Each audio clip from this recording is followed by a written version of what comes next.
It was a dark and stormy night when the body was discovered. The victim was a wealthy businessman named John Smith, who had been stabbed to death in his own home.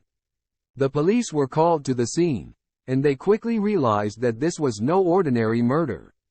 The investigation began, and the detectives soon discovered that John Smith had many enemies. He was a ruthless businessman who had made a lot of enemies over the years, and any one of them could have been responsible for his death.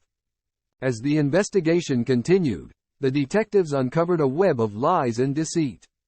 They discovered that John Smith had been involved in a number of illegal activities, including money laundering and fraud. They also discovered that he had been having an affair with his secretary, who was now missing.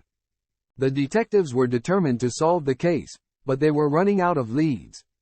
That's when they received an anonymous tip that led them to a small town in the middle of nowhere. When they arrived in the town, they discovered that it was a strange and eerie place. The people who lived there were unfriendly and suspicious, and they seemed to be hiding something. The detectives soon discovered that the town was home to a secret society that had been around for centuries.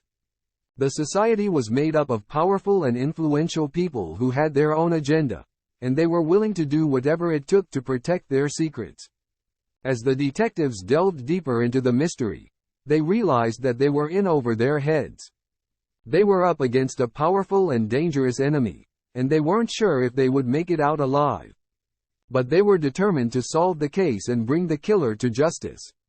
They worked tirelessly day and night, following every lead and leaving no stone unturned. Finally, after months of hard work, they cracked the case. They discovered that the killer was none other than John Smith's own son, who had been seeking revenge for years.